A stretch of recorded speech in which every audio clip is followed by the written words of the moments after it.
Empaths who destroy lives. The shadow nobody talks about, video transcriptum. About to tell you something that will fundamentally change how you see every empath in your life, including yourself. We've been sold a lie that empaths are pure healers, innocent victims, beings of light who only suffer because they feel too much. But I've witnessed something darker. Empaths who leave trails of destroyed relationships, shattered psyches, and ruined lives. Not despite their sensitivity, but because of it. Today, I'm exposing the shadow side of empathy that the spiritual community refuses to acknowledge. How and why some empaths become the most devastating destroyers of human life. This isn't empath bashing. This is about revealing a critical shadow pattern that Carl Jung identified, but modern spirituality has buried. When empaths don't face their shadows, they don't just hurt themselves, they devastate everyone around them with a precision that makes ordinary narcissists look clumsy. Weaponized sensitivity. Let's start with the uncomfortable truth. Empathy is a tool, and like any tool, it can build or destroy. An empath who's integrated their shadow uses sensitivity to heal. An empath consumed by their shadow uses that same sensitivity as a weapon of mass destruction. They know exactly where you're vulnerable, precisely how to hurt you, and they feel your pain as they inflict it, which, disturbingly, can become addictive. I watched this pattern destroy my friend Mark's life. His empath girlfriend could feel his every emotion, knew his every wound. When they fought, she didn't just argue. She performed psychological surgery without anesthesia. She knew his father had called him worthless, so she'd casually echo those exact words. She felt his abandonment fears and would disappear for days. She sensed his imposter syndrome and would subtly undermine his achievements. The terrifying part?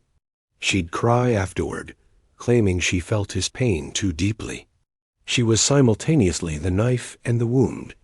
This is weaponized sensitivity, using empathic abilities to inflict maximum damage while maintaining the victim narrative. I hurt you because I feel too much becomes the excuse for emotional terrorism. The vampire effect. Here's what nobody tells you about unintegrated empath shadows. They create energy vampires more dangerous than any narcissist. A narcissist drains you through ego needs. A shadow-possessed empath drains you through manufactured emotional crises that require your constant energy to resolve. They create chaos, then position themselves as fellow victims of the chaos they created. They'll destabilize your life, then offer comfort for the instability. They'll trigger your wounds, then bond with you over the pain. It's a parasitic loop where they feed on the very suffering they cause. Sarah exemplified this perfectly. Every week brought a new crisis that somehow required everyone's emotional labor. Her roommate's energy, attacking her. Her boss's mood, crushing her sensitive soul. Random stranger's sadness, overwhelming her completely. But notice the pattern. Every crisis positioned her as the center of attention, the one requiring care, the victim needing rescue. She wasn't feeling others' emotions. She was creating emotional disasters to feed on the resulting energy. Her friends' lives slowly unraveled. They couldn't maintain their own stability while constantly managing her crisis. Jobs were lost, too. Emergency support sessions. Relationships crumbled under the strain.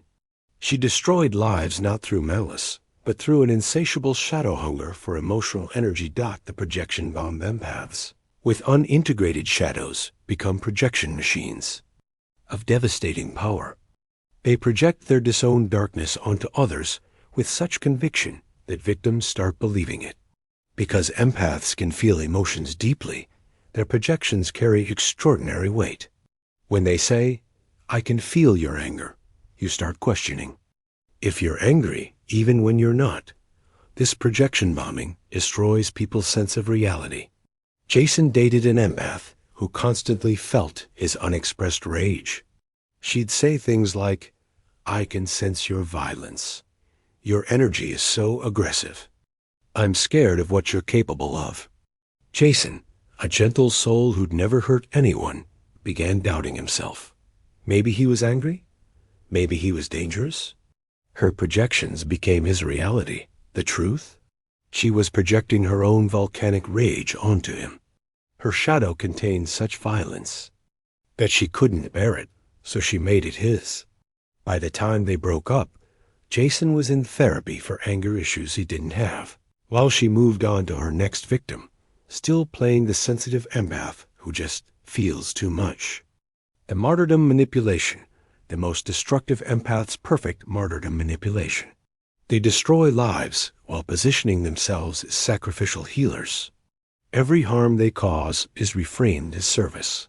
Every boundary they violate is for your own good. Every life they ruin is because they cared too much. Watch the language they use. I destroyed my health taking on your pain.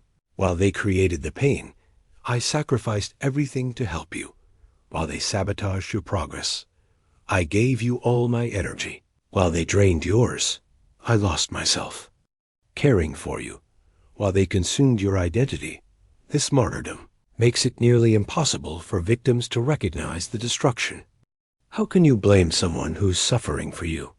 How can you leave someone who's sacrificed everything? The shadow empath counts on this confusion, using their victim status as a shield while they systematically destroy lives. The intimacy. Predator. Perhaps the darkest shadow pattern is the intimacy predator. Empaths, who use their sensitivity to create false intimacy that destroys real connections. They can feel what you need to hear, sense what would make you trust them, intuit exactly how to make you feel uniquely understood. But it's not real connection, it's predation. They'll mirror your deepest self back to you, making you feel seen, like never before. Then they'll use that intimate knowledge to isolate you from others. No one understands you like I do. Others can't handle your depth. Our connection is too special for ordinary people to comprehend. Lisa did this repeatedly. She'd identify people's deepest wounds, create intense bonding through shared understanding, then systematically alienate them from support systems. She'd plant seeds of doubt about their other relationships while positioning herself as the only true connection. By the time people realized what was happening, they were completely isolated, dependent on the very person destroying their life.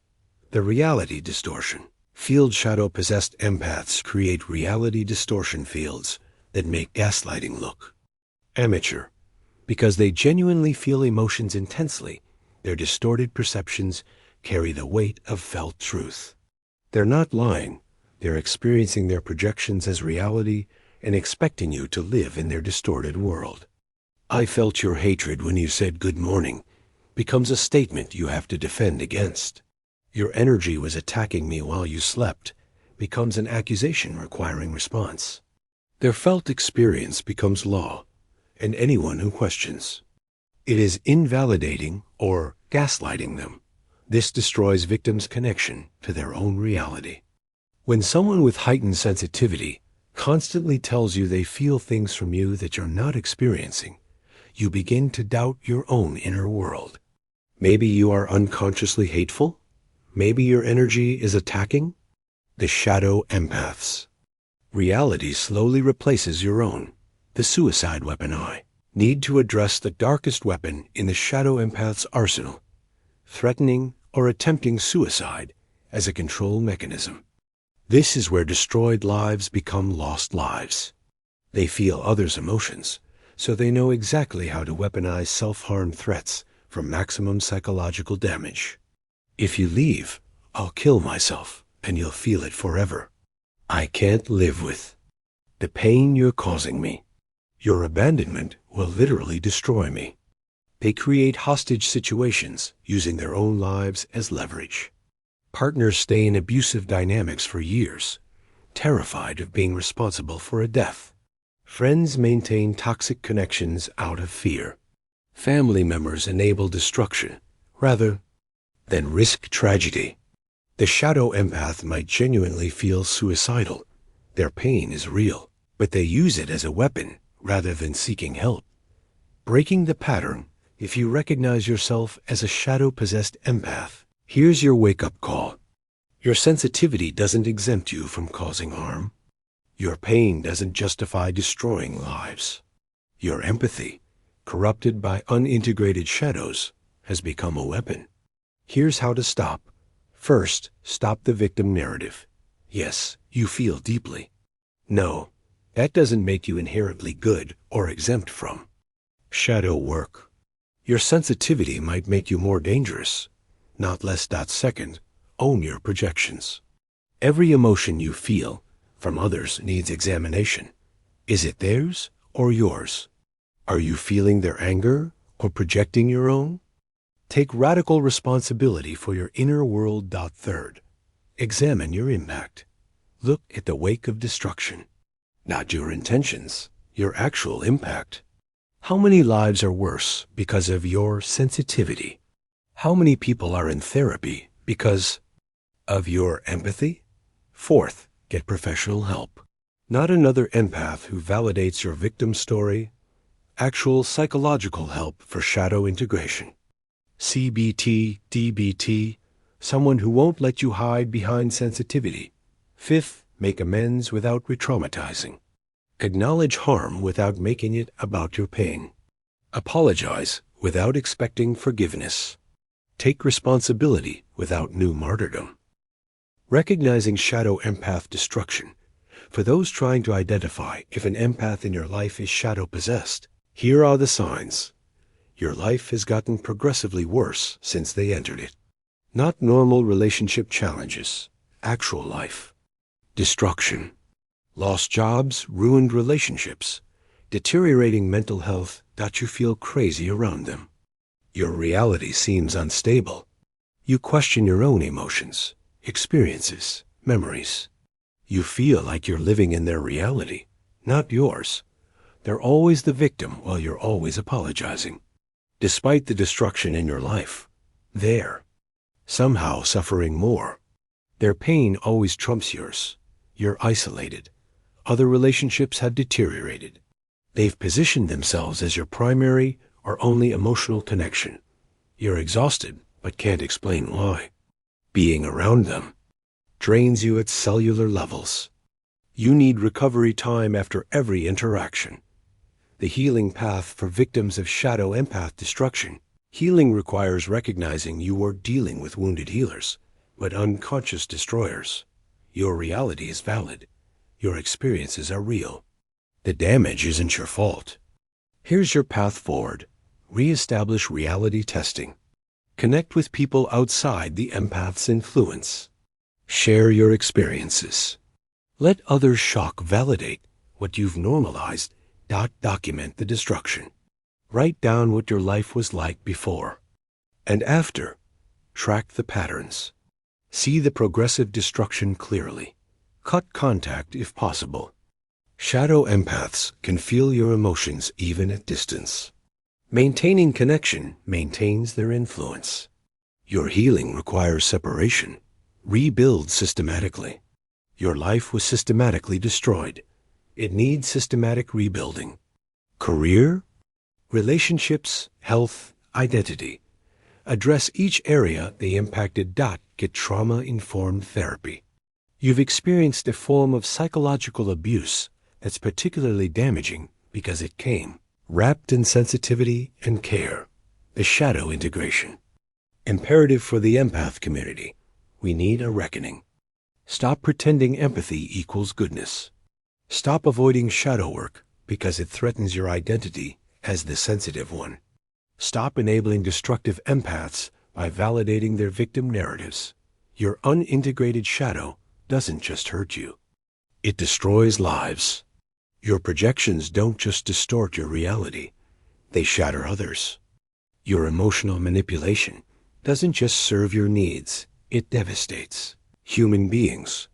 The spiritual community's refusal to address empath shadows enables destruction. Every article about empath protection without shadow work enables harmful behavior. Every post about narcissist abuse that ignores empath abuse creates more victims. The call to consciousness. Every empath watching, look at your life's wake. Are people thriving around you or deteriorating? Are you healing or harming? Are you using sensitivity to serve or to feed? Your shadow is showing in the lives around you, not to everyone else. That empath who seems too good to be true might be. That sensitive soul who understands you so deeply might be mapping your vulnerabilities. That person who feels everything might be manufacturing crises to feed on. Empathy without shadow work is like performing surgery with dirty hands. The tool of healing becomes an instrument of infection.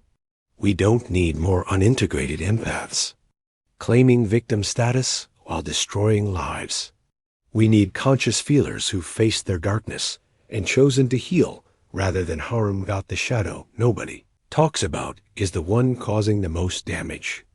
Let's start talking. Your story of destruction, whether you caused it or experienced it, needs to be heard. Share below. Break the silence that enables shadow empaths to destroy lives while hiding behind sensitivity. Remember, feeling deeply doesn't make you good. It makes you powerful. What you do with that power reveals who you really are.